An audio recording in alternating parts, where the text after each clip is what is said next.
Olá a todas e todos. Hoje nós vamos falar sobre o livro Coerção, Capital e Estados Europeus, do Charles Tilly. Esse livro ele foi publicado pela primeira vez em 1990. Ele fala sobre a formação dos estados, ele foca a sua análise na Europa e ele tem como núcleo de análise as relações entre o capital e a coerção. Eu, Gabriele, vou falar sobre o primeiro capítulo, as cidades e os estados na história do mundo. O Jackson vai falar sobre o segundo capítulo, as cidades dos estados europeus, e o Gamboa sobre o terceiro capítulo, como a guerra fez os estados e vice-versa. No primeiro capítulo, o Tilly ele faz meio que um resumo de tudo que ele vai falar no livro, ou pelo menos nos primeiros capítulos. Então, ele mostra já qual é a linha de raciocínio dele, e ele vai retomar essa linha de raciocínio nos outros capítulos. Então, algumas coisas que eu vou falar, o Jackson e o Gamboa vão acabar repetindo, e para não se tornar muito maçante, eu vou falar mais por cima, e aí eles se aprofundam um pouquinho mais. Mas, durante todo o livro, tem um fio condutor do pensamento do autor. Esse fio condutor é uma pergunta central, que é a seguinte: o que explica a grande variação dos tipos de estados que predominaram na Europa a partir de 990 d.C. e por que eles acabaram convergindo em variantes distintas do Estado Nacional? Ou seja, por que as direções de mudança eram tão semelhantes e as trajetórias tão diferentes? Buscando responder essa pergunta, o autor começa, então, seu primeiro capítulo falando sobre os estados na história. Ele não fala exatamente quando que os estados foram criados. A análise dele, o que a gente sabe é que a análise dele vai de 990 a 1990. Então, já diferente daquela visão de que os estados nacionais, Estado-nação, nasceu no final da Guerra dos 30 Anos, com a Paz de Westfália, ele não foca muito nisso. Ele fala que já existiam estados antes. A diferença é que eram estados diferentes, não eram estados nacionais. Pois bem, para ele, de forma geral, ele já apresenta que estados seriam organizações que aplicam coerção, muito importante a coerção, e exercem prioridade sobre as outras dentro de extensos territórios. Só que ele fala que essa definição, a definição de Estado, ela é controversa. Por quê? Porque existem pessoas que vão falar que essa definição do Estado como um modo de organização é a correta.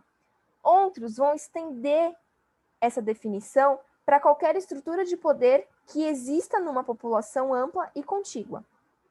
Já outros, como ele, vai considerar o Estado como organizações soberanas relativamente poderosas, centralizadas e diferenciadas. Esse tipo de Estado, que é o Estado que o Tilly trata, é o Estado nacional, de acordo com o Tilly. E esse Estado nacional, eles governam múltiplas regiões adjacentes e suas cidades por intermédios de estruturas centralizadas, diferenciadas e autônomas. O Tilly fala que esse tipo de Estado, o Estado nacional, surgiu muito raramente. Como assim? Ele fala que a maior parte dos estados ao longo da história foi não nacional. O Estado nacional, como o Tilly aborda no seu texto, ele se tornou mais como ele se espalhou para o mundo, principalmente depois da Segunda Guerra Mundial. Falar de Estado Nacional não significa Estado-nação. O Tilly diferencia Estado Nacional e Estado-nação. Para ele, falar de Estado-nação é falar de um Estado em que o povo compartilha uma forte identidade cultural, religiosa, linguística, simbólica, e no Estado Nacional não necessariamente vai ter isso, mas no Estado-nação, sim. Uma coisa muito importante para o Tilly. Para ele, o Estado ele é um produto secundário, ou seja, ele não é um produto intencional. Ele até fala, em um certo momento, que os imperadores, os governantes, eles não são engenheiros, eles não tinham um plano de criar, né, vamos assim dizer, eles não arquitetaram a construção do Estado. Na verdade, a construção do Estado ela foi secundária mediante ao processo de extração de recursos minerais e humanos para o enriquecimento do Estado e do Estado, daquela determinada região, daquela organização que era antes de se tornar um Estado, e também para a questão de se proteger da coerção, daí a relação entre capital e coerção. E para o autor, surgiram contra-correntes em relação a esse Estado nacional. Essas duas contracorrentes, na verdade, primeiramente, a primeira que ele coloca seriam as regiões, né? Ou, por exemplo, a Catalunha pedindo autonomia, pedindo independência, ou até mesmo as regiões das colônias que queriam independência e se tornarem estados. Mas ele também trata dos aglomerados de estados, dos blocos de estados, como a OTAN, a CEE. Ele também fala sobre as organizações financeiras, que hoje em dia a gente poderia até considerar, na época dele, ali, na época que o texto foi escrito, não, mas a gente pode até colocar, por exemplo, as multinacionais. E essas instituições, esses blocos de estados, as instituições financeiras internacionais, elas viriam ameaçar a hegemonia do Estado, mas isso não significa que o Estado deixaria de existir, não. Apenas ameaçaria a hegemonia do Estado e o Estado deixaria de ser como eles conheciam naquela época que ele estava escrevendo o texto. Para o Chile, quando os Estados interagem entre si, afetando o destino de cada parceiro, forma-se sistema de Estados. O sistema predominante ainda hoje é aquele que foi formado lá em meados de 1990. Novamente, de acordo com a visão do Chile. O Chile, para responder à pergunta principal dele, que conduz todo o texto, ele diz que não vai usar as análises estatistas, nem as análises de geopolítica, nem as análises do modo de produção, nem a do sistema mundo. Para ele, essas 4 análises não servem, porque elas não se perguntam por que houve constituições diferentes de estados, porque há estados diferentes e processos de formações diferentes, e elas não consideram tudo o que tem que considerar. Aí ele até mostra essa imagem que a gente tem aqui na tela, no livro dele, essa imagem está no livro dele, que ele meio que localiza onde está cada análise. Então, a análise estatista, ela olha muito para o interno e não olha para as questões econômicas. A geopolítica já olha para a questão externa, mas também não olha para o econômico. Ah, mas o sistema mundo olha para o externo e para o econômico, mas não olha para o interno. O modo de produção olha para o interno, mas não olha para o externo, e também olha para o econômico. Então, ele fala que tem que ser tudo, o interno, o externo, o econômico, o que é não econômico, é tudo. Então, ele fala que nenhuma combinação delas e nenhuma delas serve para a análise que ele quer se propor a fazer. Por que que não serve? Porque o Estado, ele não é uma construção linear. Pelo menos ele fala isso, não é mesmo? Mas, como vocês vão ver, isso vai ser discutido mais para frente com os amigos, se a gente concorda com isso ou não, pelo que o Chile vai apresentando durante o texto. Bem, para o Chile, é importantíssimo a gente analisar o capital e a coerção. A gente só vai entender a formação do Estado se a gente entender a lógica do capital e da coerção. Para ele, a história diz respeito ao capital e à coerção, sendo o capital relacionado à exploração e a coerção associada à dominação.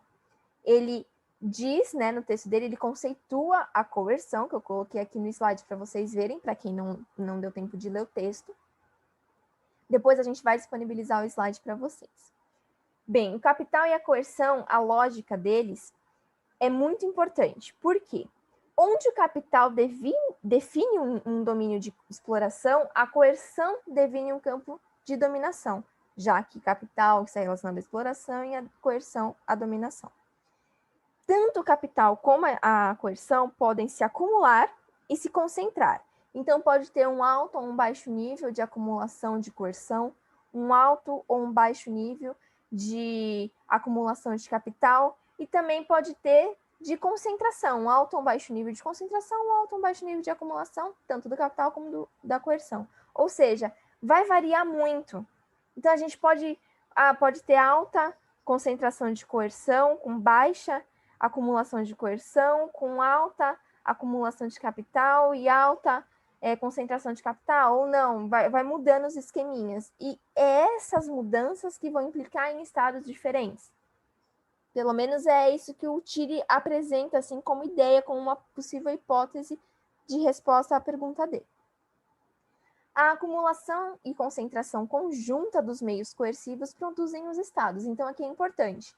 A acumulação e concentração conjunta dos meios coercivos produzem os estados. Porém, os distintos estados, ou seja, a diferença entre eles, né, vem das combinações diferentes de capital e coerção, que foi como eu falei. como a gente pode ter níveis diferentes de concentração e de acumulação, tanto de coerção como de capital, nós vamos ter estados diferentes. A forma do crescimento urbano depende do equilíbrio entre a concentração e a acumulação. Então, para o Tilly, tudo gira em torno dessa lógica do capital e da coerção. Aqui está um esqueminha que também está no livro dele, mas eu quis trazer aqui para ficar maior para vocês entenderem. Então, para vocês verem como a forma do Estado, então, como o Estado ele vai ser, a diferença entre eles vai estar exatamente intrinsecamente ligada aos níveis de acumulação e de concentração, tanto do capital como da coerção. Mas não basta olharmos para a questão da coerção e do capital. A gente também tem que olhar para a guerra. Afinal, para o Tilly, a guerra ela formulou o Estado também. Lembrando, ele está olhando para a Europa. Para ele, a guerra é crucial para o Estado Nacional como conhecemos hoje. Tanto a guerra como a sua preparação produziram os principais componentes dos Estados europeus. Então, a guerra cria as estruturas organizacionais centrais do Estado. Centralização do poder político, controle interno da população, manutenção da unidade territorial. Os estados que perderam guerras, de acordo com Tilly, se contraíram ou deixaram de existir. Por quê? Porque eles não estavam preparados. Se eles perderam a guerra, é porque eles não estavam preparados, tanto coercivamente como na parte do capital. A guerra, com o tempo, ela foi ficando cara. E quem já possuía concentração de capital teve mais facilidade em se adaptar a esse encarecimento da guerra. Então, o que acontece? Novamente, a lógica do capital e da coerção, só que agora no âmbito da guerra, que é um âmbito muito importante para a formulação do Estado. Está tudo ligado. O Tilly ele vai falar que entre 1990 e 1990 há 4 grandes momentos ou fases na história da formulação dos estados. Aqui eu só vou citá-las porque o Jackson vai falar melhor sobre elas quando ele for falar do próximo capítulo. Então é o patrimonialismo até o século XV, a corretagem de 1400 a 1700, a nacionalização de 1700 a 1850 e a especialização, que vai ali desde mais ou menos da metade do século XIX até o passado recente. Esse passado recente, na verdade, lembrando que o texto foi publicado em 1990, então deve ser referente à década de 80. Bem, o Tilly ele vai falar que há trajetórias de formação diferentes e elas podem estar relacionadas, e elas estão relacionadas ao nível de coerção. Então, a coerção ela pode ser aplicada intensamente. Quando isso ocorre, os governantes extraem os meios de guerra de suas próprias populações e das que conquistaram. Quando há grande inversão de capital, os governantes fazem pactos com capitalistas para manter ou comprar força militar e, assim, fazerem guerra sem construir vastas estruturas de Estado estáveis. E há aquela trajetória que é quando a coerção é capitalizada, ou seja, quando os governantes fazem um pouco de cada coisa, precisando se esforçar mais que seus vizinhos na incorporação dos capitalistas e das fontes de capital diretamente às estruturas de seus estados. Os detentores de capital, nesse caso, e de coerção, interagiriam em termos de relativa igualdade. O Tilly, ele, no final do primeiro capítulo, ele fala que há um modelo de Estado Nacional. Lembrando que antes ele tinha falado que a construção do Estado Nacional não é linear, mas ele fala que é tipo um modelo. Como é que seria esse modelo? Eu coloquei aqui um esqueminha para a gente visualizar mais fácil. Um governante responsável pela tomada conjunta de decisão dos funcionários mais poderosos do Estado, uma classe dirigente aliada ao governante, que controla os principais meios de produção, clientes, que são aqueles que gozam de benefícios especiais devido à sua associação com o Estado, isso aqui tem bastante no Brasil, opositores rivais, inimigos do Estado, do governante, da classe dirigente, dos clientes, definitivamente opositores, tanto dentro quanto fora do Estado. A população, que é o restante da população, ou seja, tira a governante, tira a classe dirigente, tira os clientes, tira os opositores rivais inimigos, o que restou é a população, que está sob a jurisdição do Estado. Um aparelho coercitivo, Então, exércitos, marinhas e outros meios organizados e concentrados de força sob o controle estatal. E um aparelho civil, ou seja, organizações fiscais, administrativas e judiciais distintas que operam sob o controle do Estado. No próximo capítulo, como vocês vão poder ver que o Jackson vai falar, ele vai dar uma ênfase maior nessa relação entre o Estado e as cidades. Ele vai retomar alguns pontos, como a questão das fases, das 4 fases que o Tilly fala que tem durante a formação dos estados. Tá certo? Já já a gente fala de novo lá na discussão. Bom, dando continuidade à exposição do texto do Tilly, eu vou pontuar algumas questões sobre o capítulo 2, né, as cidades e os estados europeus. Segundo o autor, ele inicia esse capítulo pontuando um marco temporal de 1000 anos, onde ele coloca a evolução dos estados nacionais e da função da Europa enquanto continente mesmo, né? Ou seja, em 990 depois de Cristo, a Europa ainda não existia enquanto continente, não existia com a formação de estados soberanos, existia uma extrema fragmentação, né? Não existia nenhuma nação centralizada. Já a partir de 1490 se altera razoavelmente o cenário, ou seja, 80 milhões de pessoas já vivem em 200 estados ou cidades-estado no continente europeu, e, por fim, em 1990, são 600 milhões de habitantes, tendo o continente que vai de 25 a 28 estados soberanos. E, a partir disso, ele vai contar meio que a história da configuração europeia, e ele pega como marco conceitual duas pontas, né? A evolução dos estados, ou seja, do sistema de estados nacionais e estados soberanos, e a evolução de um sistema de cidades-estado, né? Essa é a principal ponto de partida do Tilly nesse sentido. Então, essa interação entre um sistema de cidades e um sistema de Estado é que vai gerir a evolução da Europa enquanto continente e a evolução da formação dos Estados nacionais. Ou seja, o sistema de cidade, que são relações indefinidas entre concentrações de capital, e como a urbanização da Europa avança através desse sistema, e o sistema de Estado já como uma relação de coerção e legitimidade a partir da coerção, ou seja, da concentração cada vez maior de coerção por parte do Estado.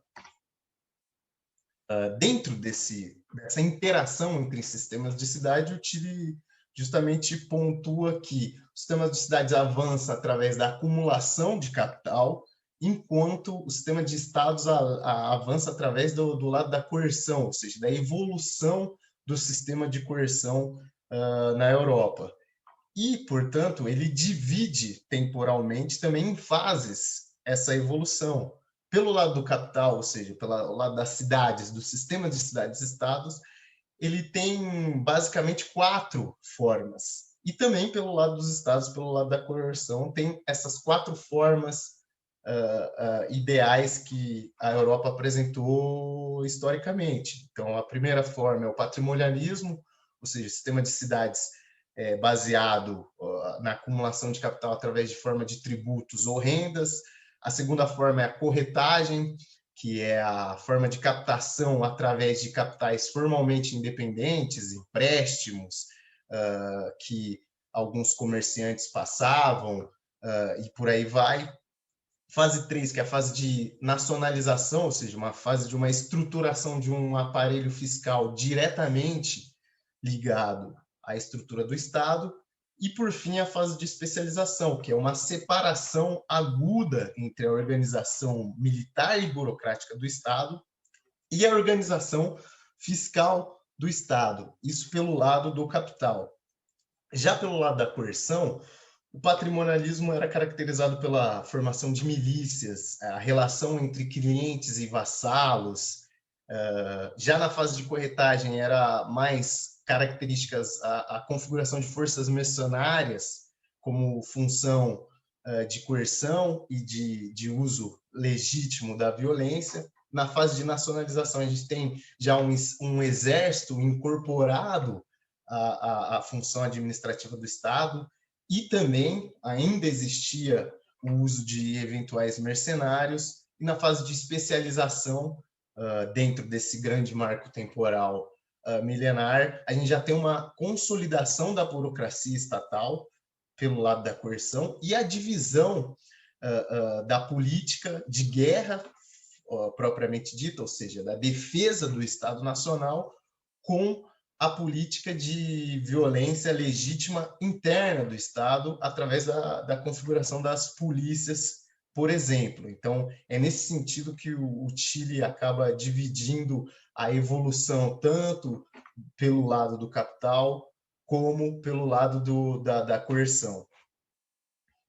Bem, e ele também pontua e coloca quais são os motivos que os estados seguiram caminhos diferentes e a conformação dos estados nacionais europeus ou seguiram de um tipo ou seguiram de outro com as suas especificidades, e ele nos traz dois motivos principais para essa variedade de conformação dos estados nacionais. Um é a competição permanente e agressiva por comércios e territórios pelos estados rivais, né?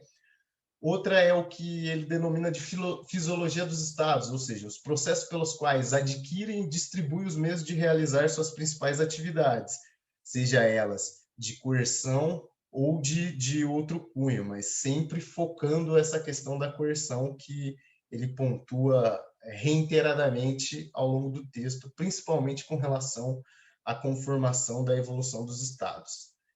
Então, é isso que ele acaba enfatizando para a evolução estatal nesse sentido na Europa. A partir disso, ele traz um diagrama que explica razoavelmente bem essa questão da evolução tanto dos sistemas de cidades como dos sistemas de estados. Então, ele traz um diagrama onde ele mostra que a parte superior dessa diagonal, deste gráfico, a trajetória dos estados foi mais intensa através da coerção, da evolução. A evolução estatal veio mais com a questão da coerção, e ele dá exemplos históricos como Berlim e Madrid, como que essas cidades se configuraram e como elas se configuraram através dos seus estados nacionais, justamente muito mais na chave da coerção do que na chave de acumulação de capital. E, por outro lado, na parte de baixo da diagonal, é uma trajetória mais focada na acumulação e na aplicação de capital. E ele traz como exemplos dessas evoluções de urbanização Barcelona e Amsterdã como cidades mais focalizadas nessa questão do capital e não da coerção. Mas o que ele sempre pontua é essa simbiose, essa interação completamente forte entre capital e coerção, e que foi isso o responsável pelo avanço dos Estados nacionais na Europa. Pois bem, dentro dessa divisão entre capital e coerção, essa interação, né, que ele até pontua que é uma interação de amor e ódio, uma interação muito frágil, inclusive, por ser uma interação de amor e ódio, na troca de proteção e capital. Ele cita como outro exemplo histórico a Sicília, a região da Sicília, na Itália, que posteriormente vai se tornar uma região menos importante, mas no começo da configuração dos estados nacionais na Europa, em especial do Estado italiano, que vai se unificar tardiamente, né? Ele pontua essa relação da cidade siciliana, ou seja, a provedora de capital, entre a troca de proteção que a Sicília acabava fazendo com outros estados, como o Estado francês, por exemplo. Então, existia essa simbiose, essa relação contraditória, onde a Sicília necessitava de proteção de estados que estavam se formando, né, na Europa, e como ela, como uma cidade-estado típica, ela acabava tendo que emprestar essa proteção em troca do seu capital, que era muito forte em determinado período ali na Europa. Inclusive, ele até coloca que a própria religião pode entrar nessa questão, nessa interação entre coerção e capital, porque igrejas estatais fortes, como a protestante, a católica, a ortodoxa, elas foram instituídas onde o próprio Estado, no processo de aumentar as forças armadas, ou seja, aumentar a legitimidade da sua coerção, criou grandes burocracias civis e militares. Em contrapartida, em cidades-estados mais baseada em grande volume de capital, elas se opuseram à imposição de formas de culto pelo Estado, ou seja, bloqueando o início do desenvolvimento dos Estados nacionais nesse aspecto. Por fim, quase já, ele coloca que o desafio óbvio a essa explicação, corrente explicativa entre capital de um lado e coerção de outro, é a questão da Inglaterra e a City londrina. E ele cita os motivos que a Inglaterra e a sua simbiose praticamente perfeita com a cidade de Londres enquanto grande receptora e produtora de capitais, ele cita os motivos que fizeram essa simbiose dar certo, né? Essa relação capital-coerção ser muito bem produzida. Então, ele coloca que a monarquia adquiriu poderes antes de Londres, por exemplo, virar um centro internacional. Londres adquiriu uma certa autonomia política com relação à coroa inglesa, inclusive ganhando representação própria no parlamento, e nesse sentido ela acabou tendo uma certa autonomia perante o Estado inglês, então conseguiu fugir dessa lógica onde os estados que tinham mais coerção não eram tão bem providos de capital e vice-versa, as cidades que tinham capital não eram providas tão bem de meios de coerção, né? Portanto, a pergunta central do Chile, nesse sentido, é o que explica a grande variação de tipos de Estado que predominaram na Europa desde 1990 depois de Cristo, e porque eles acabaram convergindo em variantes distintas do Estado Nacional. E ele pontua 3 respostas principais para essa pergunta mais geral, né? Que é justamente a relativa disponibilidade de capital concentrado em meios concentrados de coerção em regiões e períodos diferentes afetaram consideravelmente as consequências organizacionais da prática da guerra, ou seja, da conquista de territórios, da conquista de mercados e por aí vai. Portanto, até recentemente só sobreviveram estados que na guerra com outros estados se mantiveram firmes, ou seja, foram exitosos nessa relação e nesse avanço da guerra na Europa. Com o tempo, o caráter multiforme da guerra proporcionou uma vantagem militar aos estados que conseguiram recrutar forças militares amplas e duradouras junto às suas próprias populações, os quais se converteram esses estados em cada vez mais nacionais, ou seja, o sucesso na guerra, o sucesso em prover cada vez mais um maior poder coercitivo acabou levando à formação desses estados nacionais.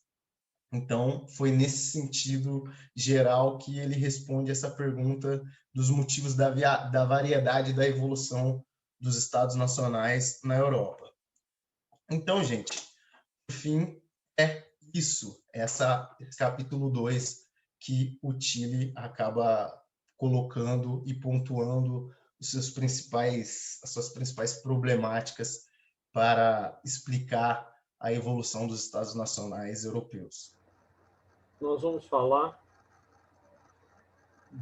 completando as apresentações da Gabriela e do Jackson, nós vamos falar sobre a questão da guerra, que é colocada pelo autor como fator importante e constitutivo da migração da estrutura de cidades-estado para a estrutura de estados-nação, como a gente conhece hoje. As primeiras cidades-estado, o importante é definir o que é um Estado, e nós vamos utilizar aqui a definição do Weber,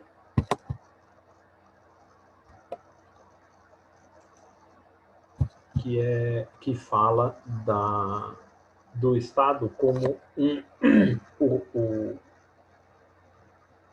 monopolista da violência, ou seja, o Estado é uma estrutura que monopoliza a violência, o uso da força física dentro de um determinado território.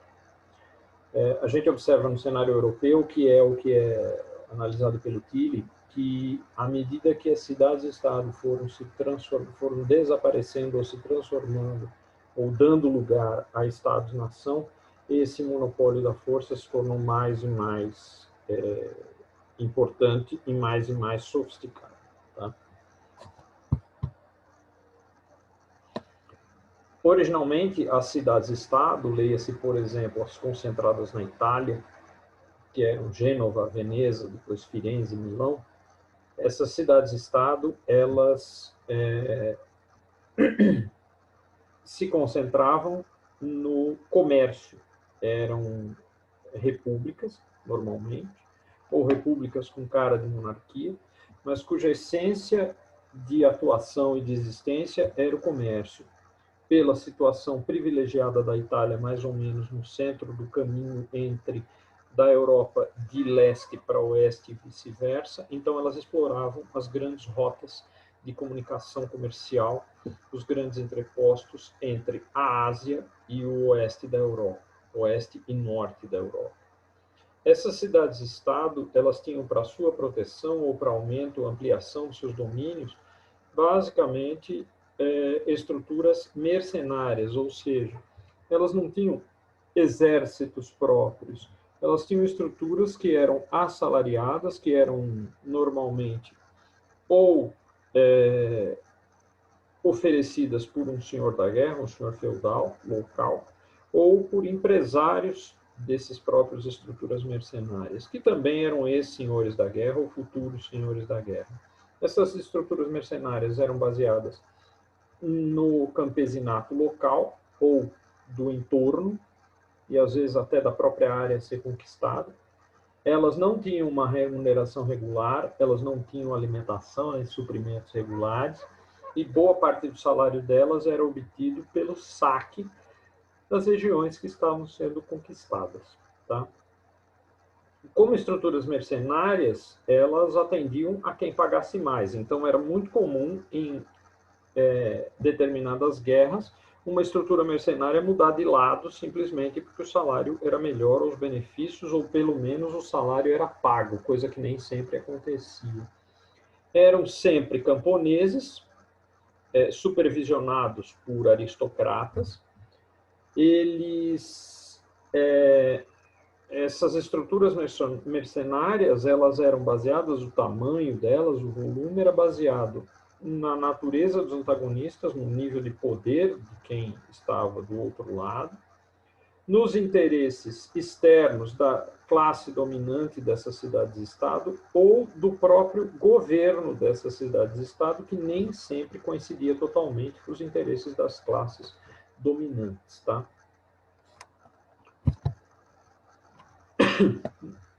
No século XVI, as cidades-estado tiveram sua predominância nos séculos XIV e XV da Era Comum. No século XVI, já começam a aparecer de maneira mais organizada os chamados Estados Nacionais. Leia-se Espanha, França, Inglaterra e já Portugal também. Portugal, desde muito cedo unificado, desde 1200 mais ou menos.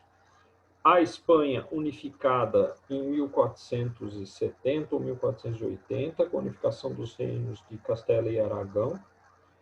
A Inglaterra é já centrada no poderio inglês, mas ainda tendo em torno o país de Gales, Escócia e Irlanda. Não estava totalmente consagrada, unificada como Reino Unido. E a França também, sendo talvez um dos Estados-nação ou o Estado-nação mais antigo, já com a maior parte da sua estrutura centralizada numa monarquia sediada em Paris. Esses estados nacionais, eles tinham populações e dimensões geográficas maiores, eles eram, portanto, mais amplos do que cidades-estado, eles congregavam diversas cidades e diversas regiões, normalmente de etnias semelhantes e principalmente linguagens semelhantes, então por isso que eles se autoproclamavam estados nacionais, e por serem maiores e terem ampliado esse monopólio da força, ou consolidado melhor esse monopólio da força interna e externamente, esses estados tinham maiores exércitos e, consequentemente, custos muito elevados.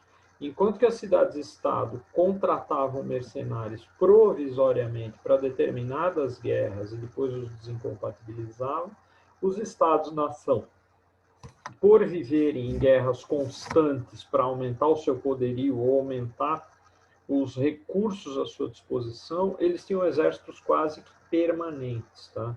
Eles investiam permanentemente em tecnologia e equipamento bélico. Por equipamento, entenda-se também cavalo, montarias, armamento, munição, alimentação para esses exércitos. Consequentemente, eles demandavam mais recursos. Demandando mais recursos, eles tinham que ter estruturas fiscais mais sofisticadas para manter esses exércitos. E foi assim que eles começaram a investir em estruturas burocráticas e fiscais quase que permanentes também, para arrecadarem impostos sobre o domínio da terra, sobre o uso dessa terra, sobre a produção agrícola, que era agrícola e industrial, na época a indústria muito pequena, artesanal, e sobre a circulação de mercadorias. Tá?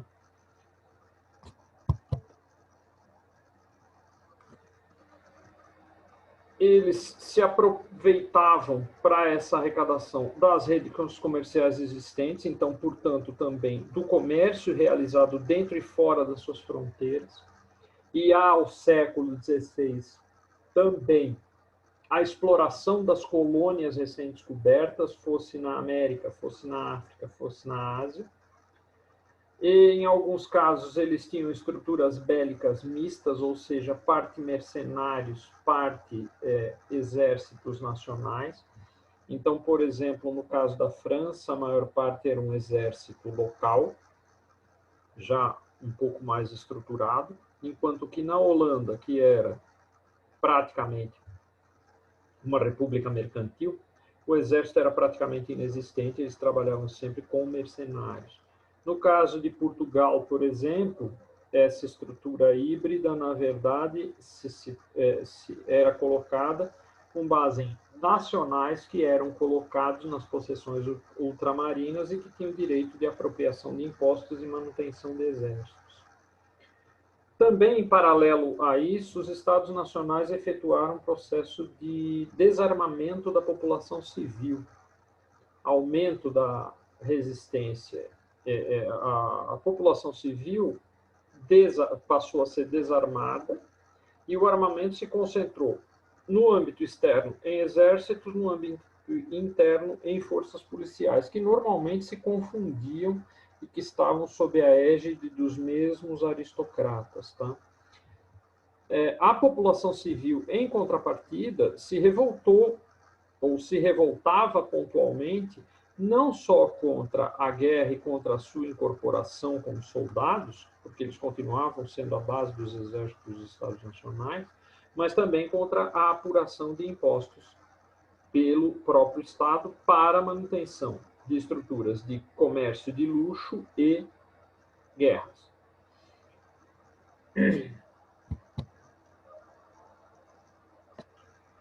Essas estruturas policiais internas, elas garantiram esse poder de coerção, ou seja, os coletores de impostos, eles tinham o uso da força sob a forma de ou exército ou força policial para coletar esses impostos. Então, eles tinham o apoio dessas forças armadas para exigir da população a tarifação.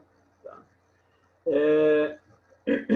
O Estado Nacional, então, ainda já nos séculos XVIII e XIX, ele concentra a produção e utilização do equipamento bélico, ou seja, nos séculos XVI, XVII, ainda havia estruturas artesanais de produção de armas, e parte dessas armas estava na mão da população civil.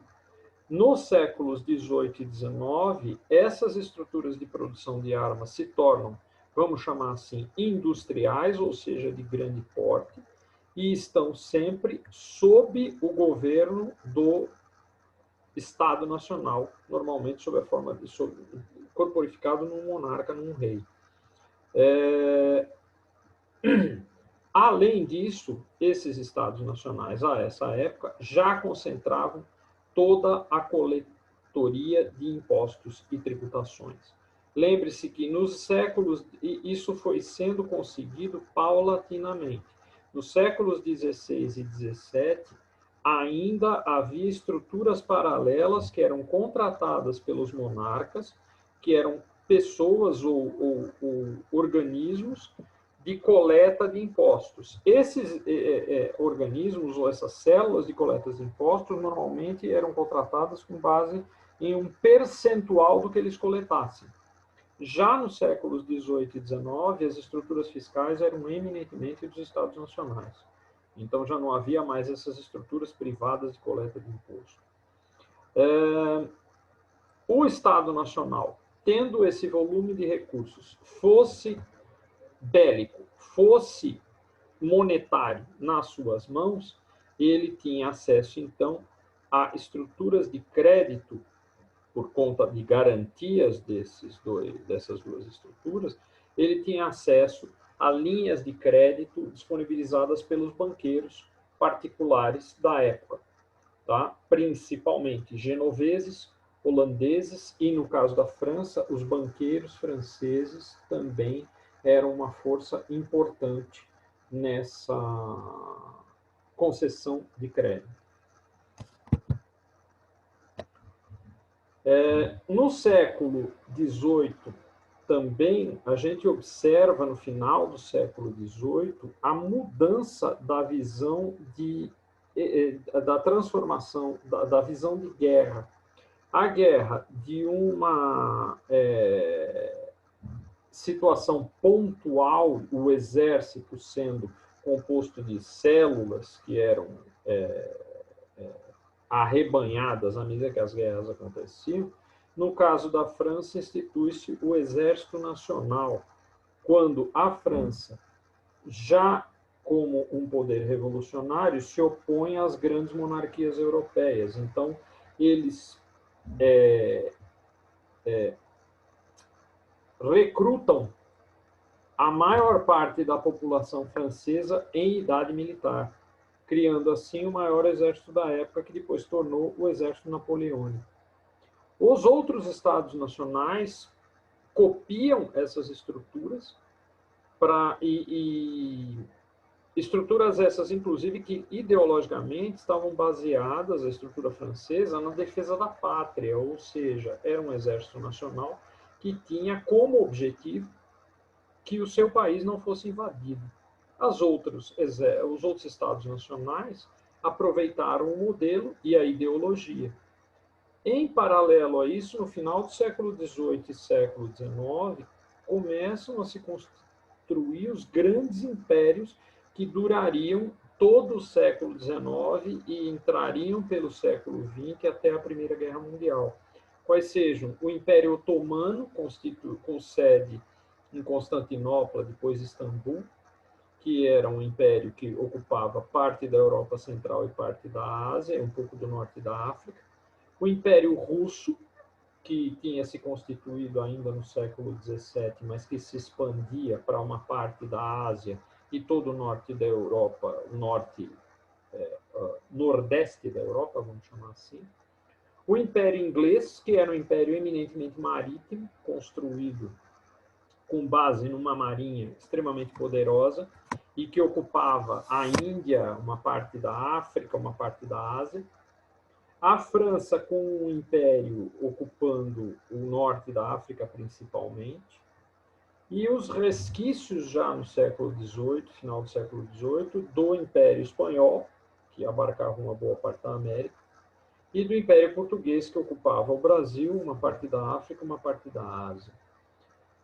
Esses impérios, eles tinham acesso a um volume de recursos muito grande, fosse por conta dos domínios que eles tinham, fosse por conta da ampliação dessas linhas de crédito. Para concluir, eu vou colocar apenas 2 apêndices que mostram que do século XVI ao século XX, o número de guerras caiu, em guerras que envolveram as grandes potências. A duração dessas guerras caiu também. Porém, paradoxalmente, essas guerras incorporaram exércitos cada vez maiores. Vocês vejam aqui que a Rússia passou de 35 mil homens em 1600 para 3 milhões e 700 mil em 1980. A Holanda, que é um país de tradição não bélica, passou de 20 para 115 mil homens. A França, de 18 para 495 mil, ou seja, a participação do número de soldados na população nacional, na Espanha, por exemplo, cresce, mas não muito, tendo seu auge em 1600, conforme eu falei sobre o Império Espanhol. A Inglaterra se mantém, embora no século XVIII, quando da sua grande expansão, a marinha inglesa tinha 5% da população. A Holanda, idem, porque tinha uma marinha também muito forte. A Suécia, que teve também no século XVIII o seu apogeu militar, com um exército muito amplo e poderoso. E a Rússia, por suas dimensões continentais e pela própria aquisição de território, essa percentual cresceu bastante, de 0,3 para 1,4, portanto, quintuplicou, mas ainda assim a população russa sempre foi muito grande. Então, a mensagem básica desse capítulo é que, à medida que os Estados nacionais foram se constituindo e eventualmente se transformando em impérios, o monopólio da força se sofisticava sob a forma de exércitos mais profissionais, mais equipados e, principalmente, demandando cada vez mais recursos. Em paralelo a isso, as estruturas fiscais se sofisticaram, se robusteceram para dar lastro a essas pretensões militares e a esses gastos militares. As estruturas financeiras do mundo também se sofisticaram, por exemplo, com a criação do Banco da Inglaterra, já um banco do Estado inglês, e dos grandes bancos particulares europeus. Tá? Então, esses são os 2 grandes eixos do capítulo que eles nos mostram. Eu, pessoalmente, eu tenho um questionamento a respeito do próprio Tilly, no sentido que ele centra a maior parte da análise dele, o que eu não acho incorreto, porém acho um pouco incompleto. Ele centra a maior parte da análise dele no aspecto da guerra. E aí, com essa visão, eu acho que você deixa de lado aspectos importantes, principalmente econômicos, da questão da formação das cidades-estado e da formação dos próprios estados nacionais. Porque eles não foram formados exclusivamente a partir da questão da guerra. Eles tiveram, obviamente, um substrato econômico, que originalmente era o feudalismo, mas com todas as suas especificidades, e depois o financiamento dessa própria guerra, que o Tilly cita, inclusive, de uma maneira muito extensa, no capítulo que eu mencionei, esse financiamento ele é parte essencial dessas guerras, tá certo? Sem dinheiro eles não conseguiriam pagar as tropas, não conseguiriam manter, e ele deixa um pouco de lado isso.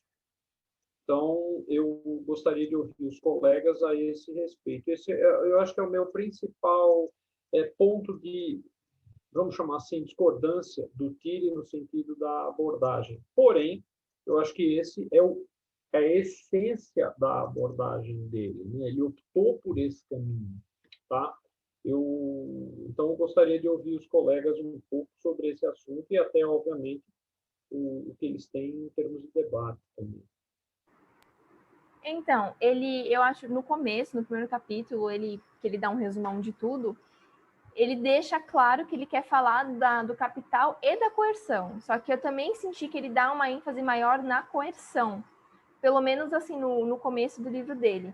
Ele fala até que tem qual é a relação com o capital, dá para entender, mas ele acaba focando muito mais na questão da coerção, e ele tem um capítulo só para falar disso, que é a guerra, né? Então, eu também acho que ele se perde um pouco no que ele quer falar. Na verdade, eu acho que ele acaba se perdendo, na minha visão, em muitos momentos.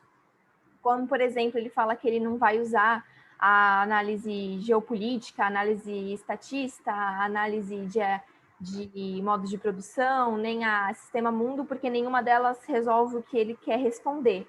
Mas, na verdade, ele acaba usando delas mesmas. E ele falando tanto da coerção, ele está sendo realista. O que é mais realista do que falar da guerra? E então, assim, por mais que ele quer colocar essa questão econômica, trazer essa questão econômica, o fator principal para ele ainda é a coerção, ainda é a guerra. Então, eu acho que ele não consegue fugir da própria coisa que ele quer fugir, que é o realismo, que é a visão estatista. Nesse sentido, eu concordo com a crítica de ambos. Eu tive me pareceu que ele é muito esquemático na explicação dele. E ele tenta ser interativo, pelo menos no capítulo que coube a mim a apresentar. Ele sempre fala, é interação, tem contradições, mas, porém, ele cria um modelo que eu acho que ele mesmo coloca quase como irreal, se as interações, se as contradições desse modelo forem razoáveis, como ele mesmo pontua, né, de que não é desse jeito, mas ele cria um tipo ideal de explicação que me parece muito esquemática, e eu concordo. Ele acaba, na minha opinião, deixando de lado essa simbiose entre capital e coerção. Eu não vejo uma divisão, né, nesse sentido, pelo menos eu sou mais da escola que fala, não, uma coisa puxa a outra, né? Principalmente da escola que a coerção acaba puxando uma acumulação de capital razoável, que o Estado,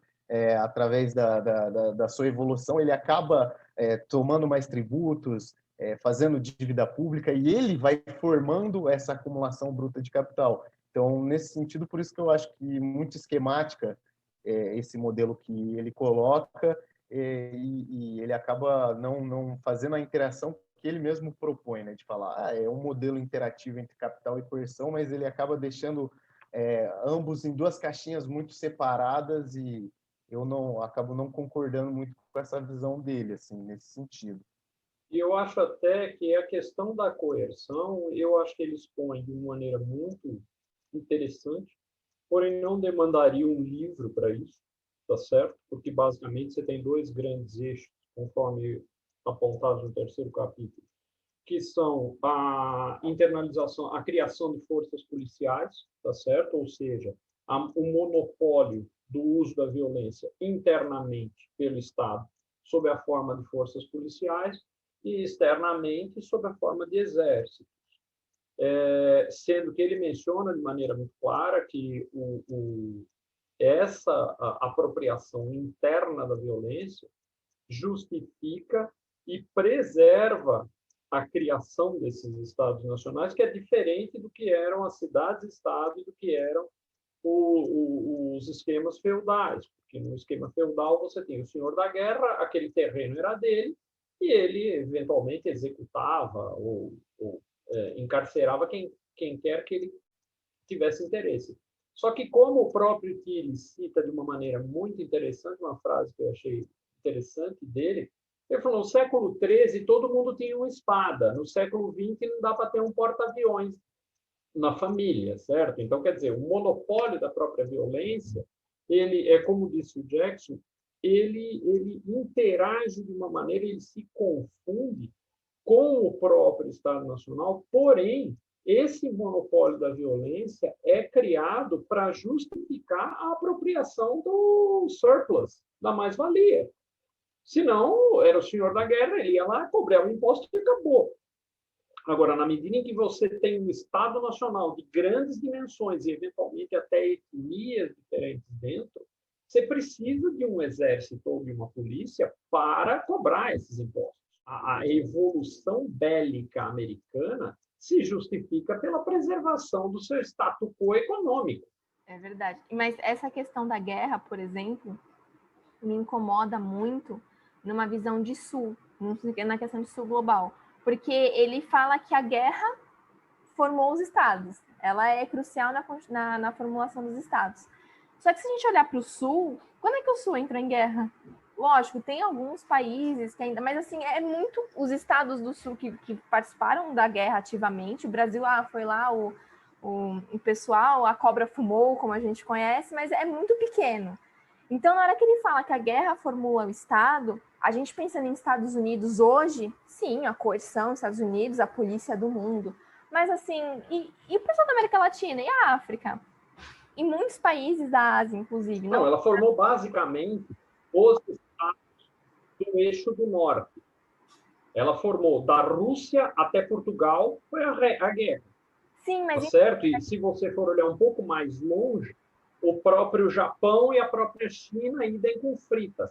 Você tem toda a razão que o Sul definitivamente não foi atingido por isso em nenhum momento, salvo uma outra coisinha do Império Islâmico, tá certo? Do Império Otomano, etc., que você possa dizer, não, mas mesmo a própria Turquia e o Império Otomano, eles estavam centrados acima do Equador. Ninguém ia até a África do Sul para ver o que estava acontecendo. E conforme você mesma mencionou, nem na América Latina, nem na África, você teve nada de guerra. Tá certo? Então, quer dizer, a sustentação de toda a colocação dele, eu diria que aí eu acho que você pegou realmente, tocou o ponto importantíssimo sob o ponto de vista de crítica, que é uma crítica totalmente eurocêntrica. Ela não leva em conta que o resto do mundo... Então, quer dizer, subiu a temperatura para mais de 26 graus, esquece, nego. Não vamos falar sobre esse assunto, entendeu? Então, e eu acho que isso ele peca, embora mais uma vez, talvez ele seja...